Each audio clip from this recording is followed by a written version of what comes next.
Friends, നമ്മൾ iPhone use ചെയ്യുന്ന സമയത്ത് ഏതെങ്കിലും ഇപ്പോൾ നമ്മൾ മെസ്സേജോ കാര്യങ്ങളോ എന്തെങ്കിലും വരികയാണ് അല്ലെങ്കിൽ എന്തെങ്കിലും യൂസിങ്ങിൻ്റെ സമയത്ത് ഒരു ഇംഗ്ലീഷ് വാക്കിൻ്റെ അർത്ഥം നമുക്ക് അറിയില്ല എന്ന് വിചാരിക്കുക.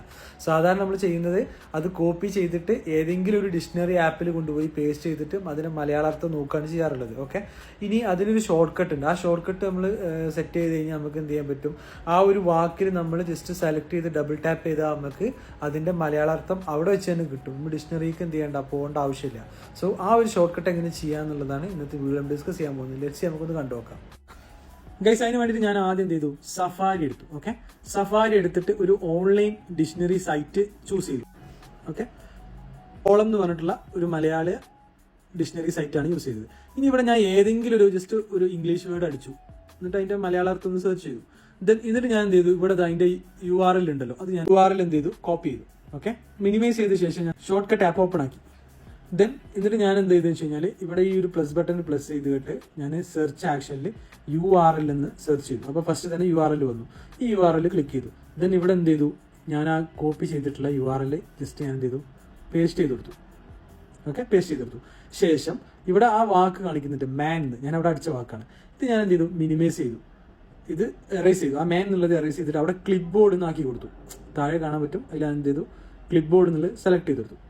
ഓക്കെ, അതിനുശേഷം ഞാൻ എന്ത് ചെയ്തു, വീണ്ടും സെർച്ച് ആക്ഷനിലേക്ക് പോയിട്ട് ഗെറ്റ് ആർട്ടിക്കിൾ ഫ്രം സഫാരി എന്ന് അടിച്ചു. ഓക്കെ, ഇവിടെ കണ്ടു, get article using from safari reader. Okay, ഇത് പ്രസ് ചെയ്തു. അങ്ങനെ അത് സെലക്ട് ചെയ്തു. അതിനുശേഷം ഞാൻ വീണ്ടും എന്ത് ചെയ്തു, ഓക്കെ, സെർച്ച് ആക്ഷനിലേക്ക് പോയിട്ട് ഇവിടെ ഷോ കണ്ടന്റ് എന്ന് അടിച്ചു കൊടുത്തു. അപ്പോൾ ഷോ കണ്ടന്റ് എന്ന് ഇവിടെ തന്നെ കാണിക്കുന്നുണ്ട്, ഷോ കണ്ടന്റ്. അത് പ്രസ് ചെയ്തു. ഇപ്പോൾ ഓക്കെ, ഞാൻ എന്ത് ചെയ്തു, ആഫ്റ്റർ ദാറ്റ് ഇത്രയും ചെയ്ത് കഴിഞ്ഞ് കഴിഞ്ഞാൽ എനിക്ക് ഷോർട്ട് കട്ട് സേവ് ചെയ്യണം. അതിന് വേണ്ടിയിട്ട് ഞാൻ ഷോ കണ്ടന്റിൽ ക്ലിക്ക് ചെയ്തു. ഇവിടെ ഷോ കണ്ടന്റിൽ ക്ലിക്ക് ചെയ്തു. എന്നിട്ട് എന്ത് ചെയ്തു, റീനെയിമിൻ്റെ അവിടെ പ്രസ് ചെയ്ത് കഴിഞ്ഞ് കഴിഞ്ഞാൽ നമുക്കിവിടെ റീനെയിം കൊടുക്കാം. ഞാനിവിടെ ഓളം എന്നുള്ളത് റീനെയിം കൊടുത്തു. പിന്നെ എനിക്ക് ഈ ഒരു സൈനൊക്കെ മാറ്റണം. അതിനാണ് ഈ ഷോർട്ട് കട്ടിൻ്റെ സൈൻ മാറ്റാൻ വേണ്ടിയിട്ട് ഈ ഷോർട്ട് കട്ടിൻ്റെ സൈൻ്റെ അവിടെ പ്രസ് ചെയ്ത് കഴിഞ്ഞാൽ എനിക്ക് ഞാനിവിടെ ഈ വാച്ചിൻ്റെ ചിത്രം കൊടുത്തു. ഓക്കെ, എനിക്ക് കളർ വേണമെങ്കിൽ മാറ്റാം. ഞാനൊരു ഗ്രീൻ കളറും കൊടുത്തു. എന്ത് ചെയ്യുക, ഇത് സേവ് ചെയ്തു.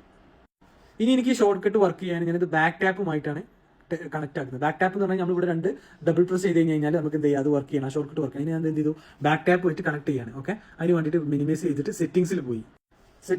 ഓക്കെ, സെറ്റിംഗ്സിൽ പോയിട്ട് അതിൽ ആക്സസിബിലിറ്റി ഉണ്ട്. ആക്സസിബിലിറ്റിയിൽ പോയിട്ട് ടച്ച് എന്നുള്ള ഓപ്ഷൻ എടുത്തു. ഓക്കെ, ടച്ച് എന്നുള്ള ഓപ്ഷനിൽ നമ്മൾ താഴോട്ട് സ്ക്രോൾ ചെയ്താൽ ബാക്ക് ടാപ്പ് എന്നുണ്ടാവും. ആ ബാക്ക് ടാപ്പിൽ പ്രസ് ചെയ്തു. ബാക്ക് ടാപ്പിൽ പ്രസ് ചെയ്ത് കഴിഞ്ഞാൽ ഡബിൾ ടാപ്പ് ഉണ്ടാവും. ഓക്കെ, ട്രിപ്പിൾ ടാപ്പ് ഉണ്ടെങ്കിൽ ഡബിൾ ടാപ്പിൽ പ്രസ് ചെയ്തു. ഡബിൾ ടാപ്പിൽ പ്രസ് ചെയ്ത് ഒരുപാട് ഓപ്ഷൻസ് വരും. അതിൽ ഞാനിങ്ങനെ താഴോട്ട് സ്ക്രോൾ ചെയ്യുന്ന സമയത്ത് കാണാൻ പറ്റും ഷോർട്ട് കട്ടുകൾ. നമ്മൾ ക്രിയേറ്റ് ചെയ്ത ഷോർട്ട് കട്ടുകൾ അതിലുണ്ടോ, ഓളം. നമ്മളവിടെ ക്രിയേറ്റ് ചെയ്ത ഷോർട്ട് കട്ടാണിത്. അപ്പോൾ ഈ ഓളം സെലക്ട് ചെയ്ത് കഴിഞ്ഞാൽ എന്താവും, ഡബിൾ ടാപ്പ് ഇവിടെ ഡബിൾ ടാപ്പ് പ്രസ് ചെയ്ത് കഴിഞ്ഞാൽ നമുക്ക് വർക്ക് ചെയ്യുന്നില്ല. അതിന് വേണ്ടി ഞാൻ ഈ ഓളം സെലക്ട് ചെയ്തു. മിനിമൈസ് ചെയ്തു. ഇനി ഇത് വർക്ക് ചെയ്യുന്നത് എങ്ങനെയാണെന്ന് വെച്ച് കഴിഞ്ഞാൽ ഞാനിപ്പോൾ ഫോർ എക്സാമ്പിൾ ഇപ്പോൾ ക്രോം എടുത്തു. ഒരു ന്യൂസ് വായിച്ചു കൊടുക്കുകയാണ് വിചാരിക്കുക. പെട്ടെന്നാണ് എനിക്ക് എന്ത് ചെയ്യാത്തത്, ഈ ഒരു എന്താ പറയുക, അഡീഷണൽ എന്നുള്ള വാക്കിൻ്റെ അർത്ഥം അറിയില്ലാന്ന് വിചാരിക്കുക. അങ്ങനെയാണെങ്കിൽ ഞാൻ ജസ്റ്റ് ആയിരുന്നു പ്രസ് ചെയ്തിട്ട് അത് കോപ്പി ചെയ്യുക, ആ വേർഡ് കോപ്പി ചെയ്യുക. Okay, after that back tap double press ചെയ്യുക.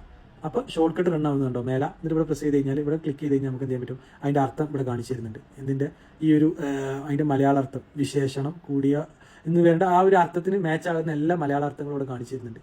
ഓക്കെ, ഇനി വേറെ ഏതെങ്കിലും ഒരു വേർഡ്, ഇപ്പോൾ ഈ ഗ്ലോബലി എന്നാണ് ഈ വേർഡിൻ്റെ അർത്ഥമാണെങ്കിൽ കിട്ടുന്നുണ്ടെങ്കിൽ അതിൽ ഡബിൾ ടാപ്പ് പ്രസ് ചെയ്തിട്ട് കോപ്പി ചെയ്തിട്ട് ഡബിൾ ടാപ്പ് ചെയ്യാം. അപ്പോൾ വീണ്ടും അതിൻ്റെ അർത്ഥം ഗ്ലോബലി എന്നുള്ളതിൻ്റെ അർത്ഥം ഇവിടെ കാണിക്കുന്നുണ്ട്. അതുകൊണ്ടാ. ഓക്കെ, അപ്പോൾ ഗൈസ്, നമുക്ക് ഒരു പെട്ടെന്ന് എന്തെങ്കിലും ഒരു വാക്കിൻ്റെ ഡിക്ഷണറി മീനിങ് കിട്ടാൻ ഹെൽപ്ഫുൾ ആവുന്ന ഷോർട്ട് കട്ടാണ് ഇത്. ട്രൈ ചെയ്ത് നോക്കുക. ഈ വീഡിയോ നിങ്ങൾക്ക് ഉപകാരപ്പെട്ടെന്ന് വിചാരിക്കുന്നു. ഇപ്പോഴത്തെ ചെറിയ ടിപ്സിന് വേണ്ടിയിട്ട് നമ്മുടെ ചാനൽ ഫോളോ ചെയ്യുക, ലൈക്ക് ചെയ്യുക. Anyway, thanks.